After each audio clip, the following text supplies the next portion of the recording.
Hi, I'm Menaka Raman-Wilms, and you're listening to The Decibel from the Globe and Mail.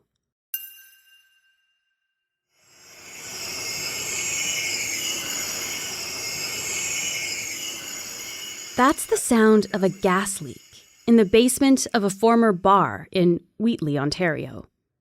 The gas is hydrogen sulfide, and it smells awful, like rotting eggs. It's incredibly noxious and highly flammable. Chatham Kent 911, what's your emergency? Yeah, hi, I'm located at 15 Erie Street North in Wheatley, the former Pogue pub. Whit Thiel called 911 back in June 2021. He owned the building where the Pogue pub used to be. Do you need police, fire, or ambulance? Fire. Okay, and what's on fire? Not on fire. There's a gas, there's air coming up in the basement, and it has a terrible sewer/gas smell. Coming from the basement? Yeah, the entire basement. The gas in the basement was so strong, it was forcing mud and water up through the ground, pouring through cracks in the basement. Thiel would later describe puddles outside the building as bubbling like champagne. The area was evacuated and the province notified. Inspectors came and told the municipality that the gas leaks weren't the province's responsibility. And when the gas leak stopped 2 days later, the evacuation order was lifted and people moved back in. Chatham Kent Police Fire Dispatch, Amy speaking. Yeah, hi, it's Whit Thiel down in Wheatley. I need fire. Okay, what's the address, what you need them to? It's 15 Erie Street North. It's another gas leak. On July 19th, it happened again. Thiel called 911 because the amount of hydrogen sulfide in the building had set off alarms. Another emergency was declared, and the area was evacuated. Again. The fire chief reached out to the Provincial Emergency Operations Centre. He told them, quote, "We have a naturally occurring hazardous materials incident beyond the capabilities of the Chatham-Kent Fire Service, and I am requesting assistance to protect life and property." Almost a month went by. On August 25th, city officials reached out to the province again. They still hadn't heard a response. And then, on August 26th, Chatham Kent 911, what is your emergency? Hi, I'm calling because we were inside the house about 5 minutes ago and there was a really loud bang that made the lights flicker. Everyone is outside of their houses. They all heard it. Okay. We do have everybody on the way there, okay? If you're able to stay inside. the building exploded. What's kind of wild is that back in 1936, the exact same thing happened at the exact same site, and it blew up a building. And miraculously then, no one died then either, just like what happened in Wheatley a year ago. The Globe's energy reporter, Emma Graney, has been investigating what happened. The final report is still to come. It's expected by the end of the year. The working theory from the municipality right now is that it happened at the site of the old gas well, and it was something to do with that gas well leaking, and then something happened to ignite it. The gas had been leaking out of something called an orphan well. And it turns out there are a lot more of these in southern Ontario. So orphan wells are wells that have no owner, or they have an owner that can't afford to pay to properly decommission the site. So this can be a couple of things. Either the owner has gone bust, it doesn't exist anymore, which is the most likely case, or in the case of Ontario, sometimes there's just no owner on record because it was drilled so long ago. So that's kind of what we're dealing with. Emma will tell us about what happened in Wheatley, where this gas came from, and why there could be more explosions. This is The Decibel.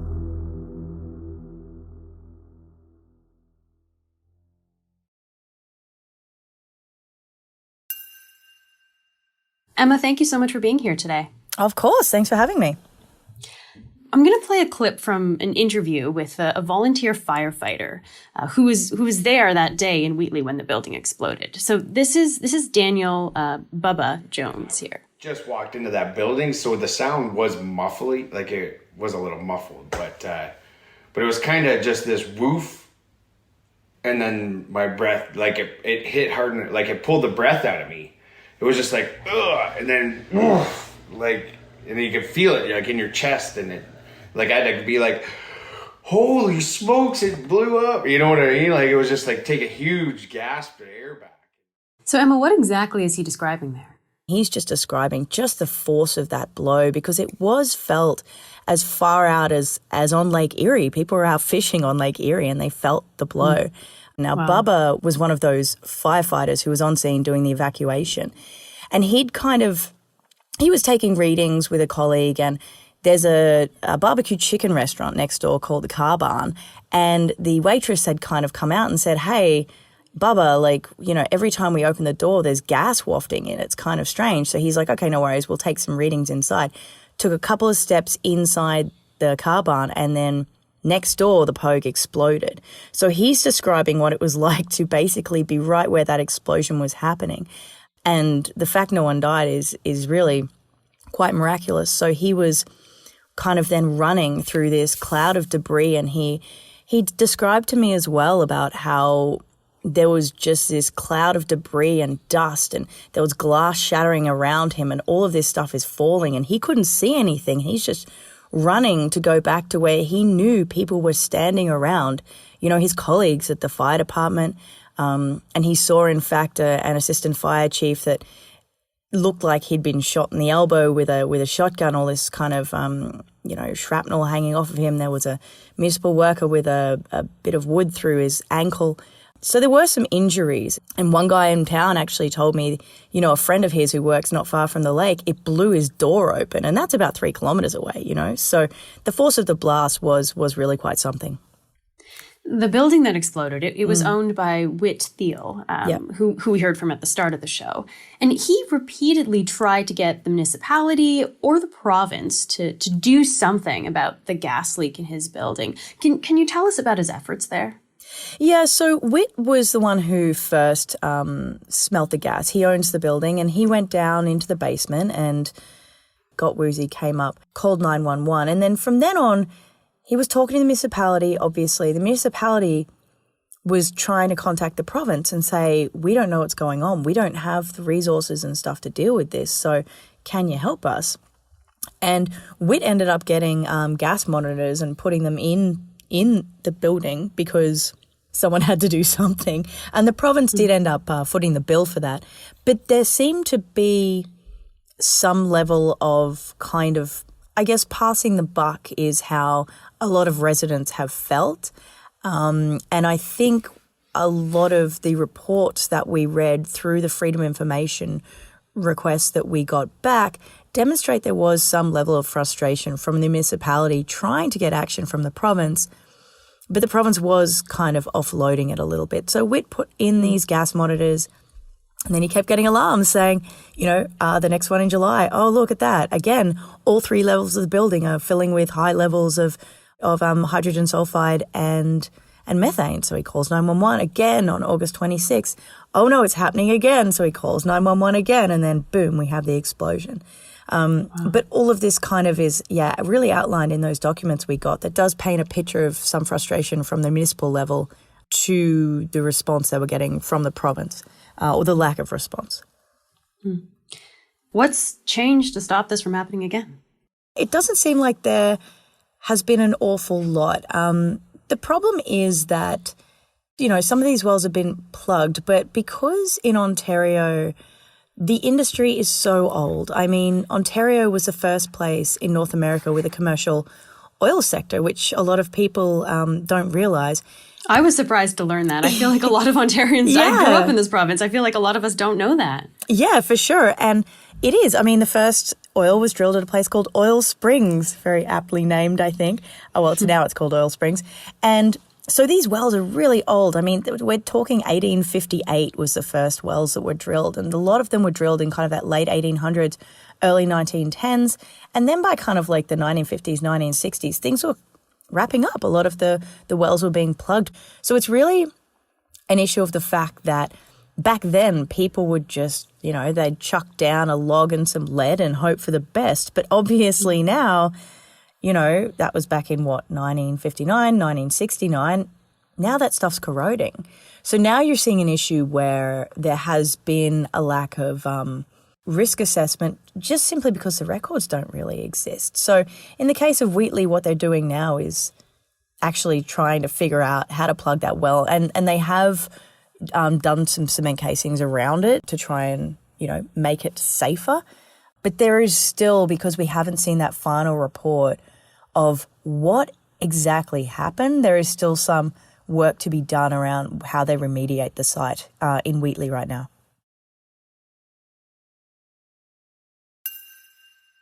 Let's talk about orphan wells more generally here. Ontario has a database of disused petroleum wells online, which is actually kind of interesting because you can look up your own address and see if there's anything close to you. Yeah. And we did that. We discovered that there's actually a capped well for an old brewery named Copeland's, just about a block from the Globe and Mail office in Toronto, which is, had no idea, right? Yeah. But how common are these orphan wells in Ontario? So what's actually really interesting about Ontario, and it goes back to the age of the sector, is that Ontario actually doesn't have a statutory definition of what even constitutes an orphan well. So there's no recorded number exactly of orphan wells. However, there are about 26,500 oil and gas wells on record in Ontario. Now, most of those... 26,000. Oh, yeah. 26,500. Yeah, a lot. Wow. And on top of that, actually, experts estimate there are another 3,000 scattered about, but they have no idea where they are. They're just probably around somewhere. But the bulk of these wells are in the southwest of the province. So that's when you're seeing Wheatley and Chatham-Kent and that kind of thing, Leamington. But more than half of them have been abandoned. So that means that they've been plugged and they're no longer in use. But the status of 6,200 wells is unknown. So that's kind of the crux of the issue here, is that the age of the industry has made it tough to keep records. A lot of them that were plugged were done so ages ago, and some of them we just don't even know where they are.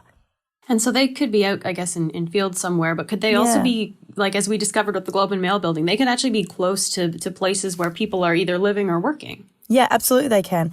And there is, if you do look through that database and you dive into the map, which I would encourage everyone to do because it's quite interesting, there's also this kind of bit that says, how sure are we that this well is where we're saying it is where it is?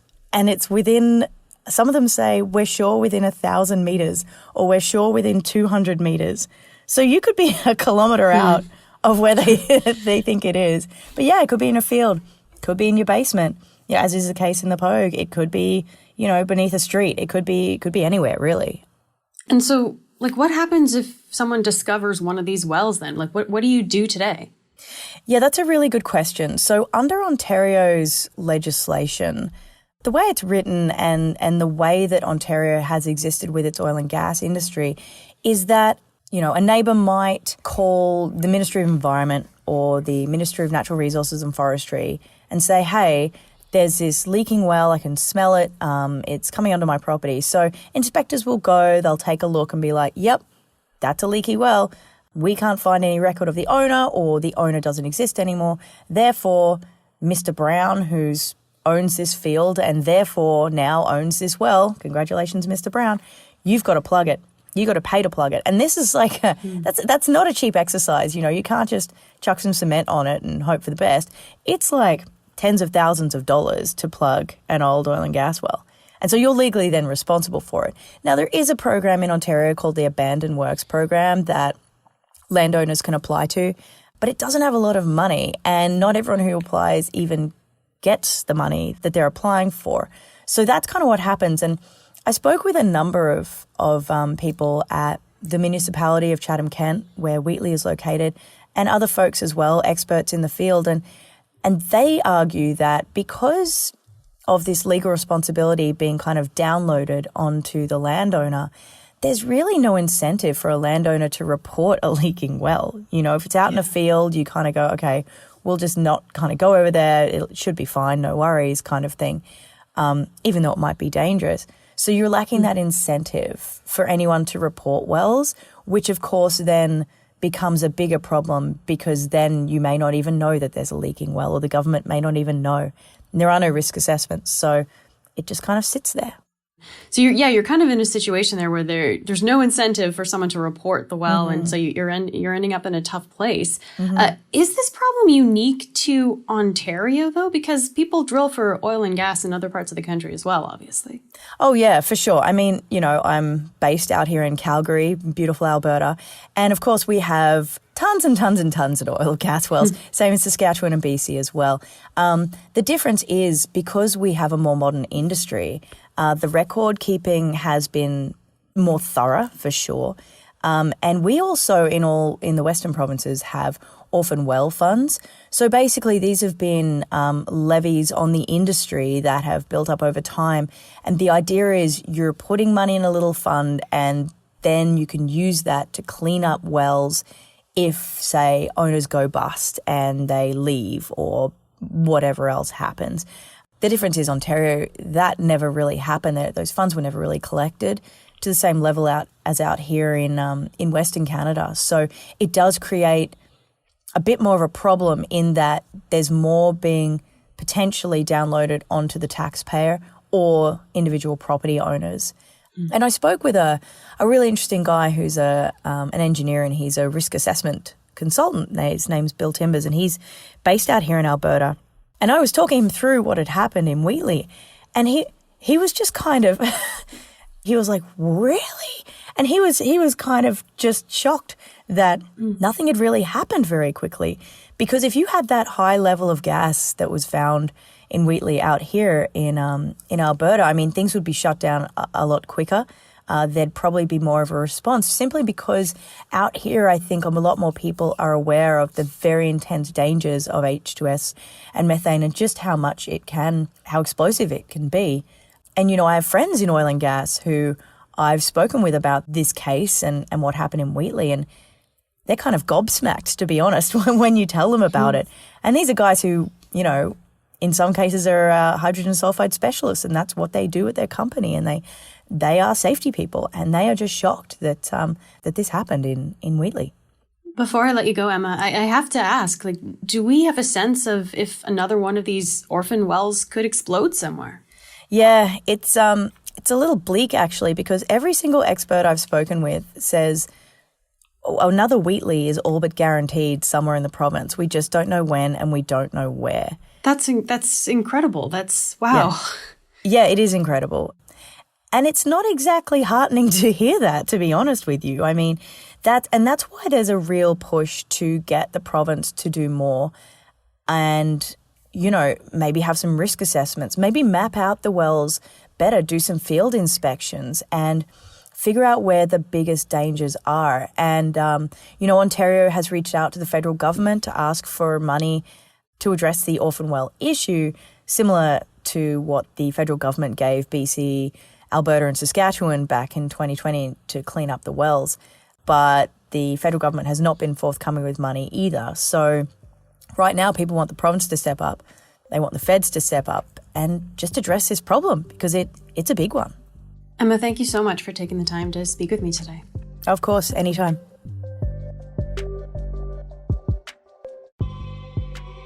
That's it for today. I'm Menaka Raman-Wilms. Our summer producer is Zara Kozema. Our producers are Madeline White, Cheryl Sutherland, and Rachel Levy-McLaughlin. David Crosby edits the show. Kasia Mihailovich is our senior producer, and Angela Pacenza is our executive editor. Thanks so much for listening, and I'll talk to you tomorrow.